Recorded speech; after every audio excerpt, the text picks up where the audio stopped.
قانون یہی ہے کہ جو حفاظت کرے گا اس کی حفاظت ہوگی, جو صحت کا خیال کرے گا اس کی صحت ٹھیک رہے گی, جو پیسہ کمانے کے لیے محنت کرے گا اللہ اس کو پیسہ دے گا, جو پڑھائی پہ محنت کرے گا آگے نکلے گا.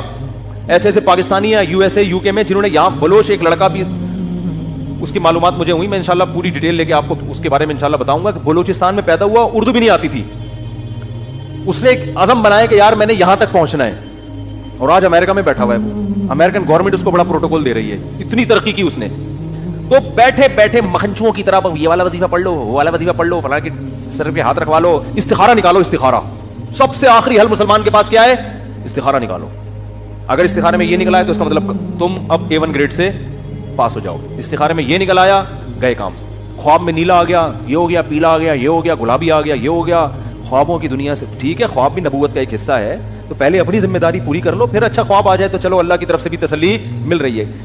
وہ ایک خاتون کا واقعہ میں سناتا ہوں نا, مجھے کہنے لگی میرے بھائی کا انتقال ہو گیا, مجھے خواب آیا کہ وہ اچھی حالت میں ہے. میں نے کہا چلے اللہ سے امید کی جا سکتی ہے. کہنے لگی بہت نیک تھا, اتنا نیک مفتی صاحب کیا بتاؤں. اچھا, میں نے کہا ماشاء اللہ. میں نے کہا نماز پڑھتے نہیں, نماز تو کبھی نہیں پڑھی بیچارے نے. میں نے کہا پھر تو واقعی بہت نیک تھا. اور میں نے کہا یہ خواب پہ پھر بھروسہ نہ کریں, یہ اپنا تخیل بھی ہو سکتا ہے. بعض دفعہ آپ کے ذہن میں ایک شخص نیک ہوتا ہے تو وہ خوابوں میں اچھا ہی آ رہا ہوتا ہے, جس کو جس سے نفرت ہوتی ہے نا خواب میں وہ چڑیل کی شکل میں آتا ہے. حقیقت ہے, کبھی ساس کو بہو خواب میں اچھی کنڈیشن میں نظر نہیں آئی ہوگی, اور کسی بہو کو آج تک ساس خواب میں سفید کپڑوں میں نظر نہیں آئی ہوگی. آپ تجزیہ کر کے دیکھ لیں, کوئی ایسی مارکیٹ میں بہو نہیں ملے گی جو کہے مجھے میری خواب آئی, خواب میں میری ساس آئی اور سفید لباس میں خوشبو کے ادھر میں ڈوبی ہوئی. کبھی ہوتا ہے؟ خواب ساس ہمیشہ نندے, ساس جٹھانیاں. میں جب پہلے فون سنا کرتا تھا ایسے فون بہت آتے تھے, خاتون نے کہا میری جٹھانی مجھے سانپ کی شکل میں نظر آئی ہے, اس خواب کی تعبیر بتا دیں. اب بیچاری جن لوگوں کو گھریلو ماحول نہیں پتا ہوتا نا, جن علماء کو وہ تعبیریں بتاتے ہیں کہ تمہاری جٹھانی سے بچ کے رہو. مجھے پتا ہوتا ہے اس کی جٹھانی بیچاری بے قصور ہے, اس کا قصور صرف یہ ہے کہ وہ اس کی جٹھانی ہے. اس جٹھانی ہونے کی جو سزا ہے اس کو مل رہی ہے. تو میں نے کہا محترمہ, جٹھانیاں خواب میں سانپوں کی شکل میں ہی آیا کرتی ہیں, ساسیں بھی, جٹھانیاں بھی, نندے بھی, یہ رشتے ہی ایسے ہیں. یہ سانپ بچھو کی طرح کیا کرتے ہیں, ڈستے ہیں. تو اس کو خواب کو اگنور کر دیں, آپ کی جٹھانی انشاءاللہ آپ کو کچھ بھی نہیں کرے گی, بے فکر رہیں آپ. وہ کہتی نہیں اس کی تعبیر, میں کہ تعبیر ہے ہی نہیں تو کہاں سے بتا دوں میں اس کی, بلا وجہ تعبیر, بلا وجہ.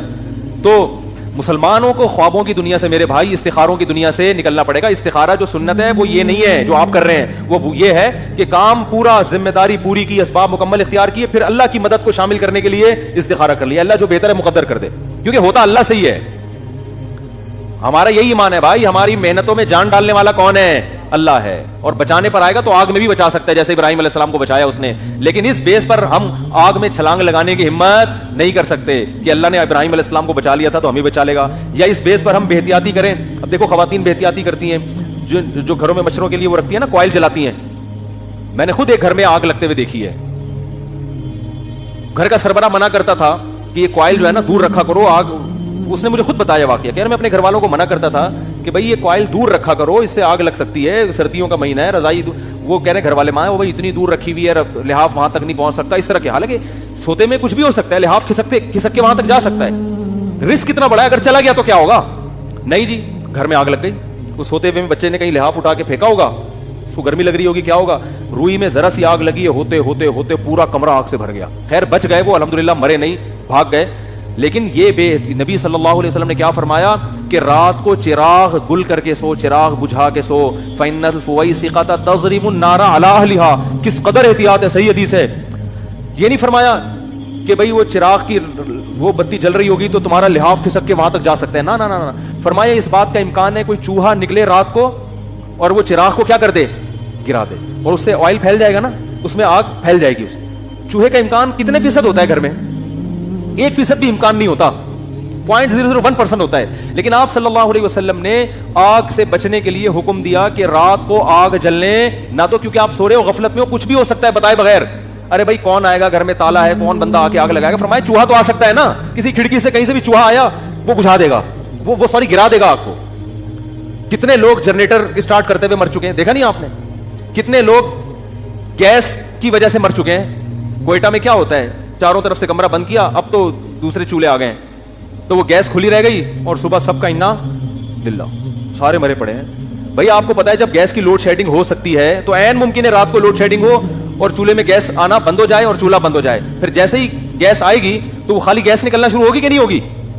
لیکن یہ تسلی کر کے بیٹھے ہوئے ہیں کہ چونکہ ایک ہفتے سے رات کو گیس گئی نہیں ہے لہذا آج بھی گیس, اور تسلی سے سو جاتے ہیں. تو وہ تو ممکن ہے, پھر تو موت کا امکان ہے. تو نہ زندگی موت سے بچنے کی احتیاطوں پر عمل ہو رہا ہے, نہ صحت کی احتیاطوں پر عمل ہو رہا ہے, نہ پڑھائی میں کوئی دلچسپی لی جا رہی ہے کامیابی کے لیے. مخنچو ترین یعنی جو شخص ہوگا نا وہ دینداری کا لیبل لگا کے گھوم رہا ہوگا. تو صحابہ تو بڑے زبردست تھے بھائی, بڑے زیرک, بہت ہوشیار, بہت ذہین, بہت فتین, چالاکیوں کو سمجھا کرتے تھے اور یہ جانتے تھے کہاں غصہ کرنا ہے, کہاں نرمی سے پیش آنا ہے, کس سے تمیز سے بات کرنی ہے, کس سے ایٹیٹیوڈ تھوڑا سا کیا کرنا ہے, بولو بھائی چینج کرنا ہے, کون منافقت کر رہا ہے اور کون ایسا ہے جس کو فی الحال جو ہے نا اس کی دشمنی کو تھوڑا ملتوی کرنا ہے, ابھی اسے لڑنا نہیں ہے ابھی اس سے. تو بہت ذہانت کے ساتھ, بہت ہوشیاری کے ساتھ صحابہ نے زندگی گزاری ہے. تبھی رسول اللہ صلی اللہ علیہ وسلم نے فرمایا لا یلدغ المؤمن من جوہر مرتین, مومن ایک سوراخ سے دوسری دفعہ ڈسا نہیں جاتا. ایک دفعہ آپ کو کسی نے الو بنا دیا, قیامت تک وہ شخص دوبارہ آپ کو الو نہیں بنا سکتا. لیکن مسلمان کی حالت کیا ہے, جس نے ایک دفعہ الو بنایا آپ اس کو سرٹیفکیٹ پکڑا دیتے ہو, آئندہ جب بھی میری آپ سے ملاقات ہوگی آپ نے مجھے الو بنانا ہے. دیکھو سیاستدانوں میں انہی کو بار بار ووٹ دیتے ہیں جو آپ کا دیوالیہ نکال چکے ہیں, لیکن کہتے ہیں یار ایک اور دفعہ ٹرائی کرنے میں, بولو بھائی کیا حرج ہوتا ہے کہ نہیں ہوتا. بار بار جو الو بنا رہے ہیں, جس سوراخ سے بار بار ڈسے جا رہے ہیں اسی سوراخ میں دوبارہ گھسیں گے. کتنے علماء شہید ہو گئے نا گارڈ نہ ہونے کی وجہ سے, یہ سیکیورٹی کا مضبوط نظام نہ ہونے کی وجہ سے. لیکن شہادت کی خبر آتی ہے, اوہ افسوس ہوا, بہت افسوس ہوا, ایک بہت بڑے عالم, ایک چراغ بجھ گیا, تو چلو یار اگلوں کی احتیاط کر لو.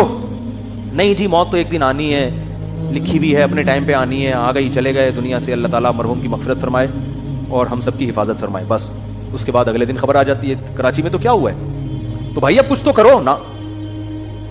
کچھ لوگ ہیں جن کو خیال ہوتا ہے, لیکن میجورٹی کیا ہے, بالکل مجذوبیت کی جو انتہا ہے نا, دیوانگی کی انتہا, وہاں تک پہنچے ہوئے ہم. تو بچوں کی نگرانی نہیں ہو رہی, بچے کہاں بیٹھ رہا ہے, آپ کا بیٹا کہاں جا رہا ہے, اسکول میں کیا کر رہا ہے, کون اس کا کلاس فیلو ہے. ایسا تو نہیں بچوں میں بچے کا کوئی کلاس فیلو اس کو موبائل میں فحش فلمیں دکھا رہا ہو, کوئی ہوش نہیں ہے. آپ اسکول میں پوچھو اپنے ٹیچروں سے جا کے, اسکول کے پرنسپل سے جا کے, بھائی موبائل الاؤ ہے, اگر الاؤ ہے تو اس کی کیا نگرانی ہوتی ہے, کوئی پوچھنے والا نہیں ہے. جب بچہ بگڑتا ہے ماں باپ پریشان ہوتے ہیں, یار ہم تو اتنی دعائیں کر رہے ہیں, راتوں میں اٹھ کے چیخ کے رو رہے ہیں, اللہ میرے بچے کو نیک بنا دے, بن نہیں رہا, دعائیں تو قبول ہوتی نہیں ہے. بھائی آپ نے کبھی صبح ناشتے میں یہ کیا کہ آج میں نے رو کے دعائیں کری ہیں, اللہ میرا کھانا کھائے بغیر ویسے ہی پیٹ بھر دے, پیٹ تو بھر ہی نہیں رہا, دعائیں تو قبول ہی نہیں ہو رہی. اللہ کہے گا کس نے منع کیا ہے, روٹی آٹا ڈال گوند کھا, کس نے پابندی لگائی ہے, تیرا پیٹ میں بھروں گا. تو بھائی بچے کی تربیت کا انتظام تو کر لو, پھر دعائیں بھی قبول ہوں گی, دعاؤں کی برکت سے اور پروازوں پر جائے گا انشاءاللہ. کچھ تھوڑی بہت کوتاہی رہ گئی ہوگی, اللہ اس کی تلافی کر دے گا. تو کوئی فکر ہی نہیں ہے اسکول میں کیا کر رہا ہے, کن کے ساتھ اٹھ رہا بیٹھ رہا ہے. ماں سے بچہ بدتمیزی کرتا ہے نا, باپ اس کو تنبیہ نہیں کرتا. بچہ باپ سے بدتمیزی کرتا ہے تو ماں اس کو تنبیہ نہیں کرتی, اس کو نہیں, بلکہ باپ اگر ڈانٹے گا تو ماں رکاوٹ بنے گی, کیوں ڈانٹ رہے ہو اس کو. اس کا مطلب آپ اپنے بچوں کو بڑوں کا ادب نہیں سکھا رہے, تو وہ جیسے باپ سے بدتمیزی کرے گا کل ماں سے بھی کرے گا. آج ماں سے بدتمیزی کر رہا ہے, کل باپ سے بھی. چھوٹا بھائی اگر بڑے بھائی سے بدتمیزی کر رہا ہے, اس کا مطلب کل وہ باپ سے بھی بدتمیزی کرے گا. تو آپ تو بدتمیزی سکھا رہے ہو اس کو. تو اس لیے میرے بھائی مسلمان کو اپنی کھوپڑی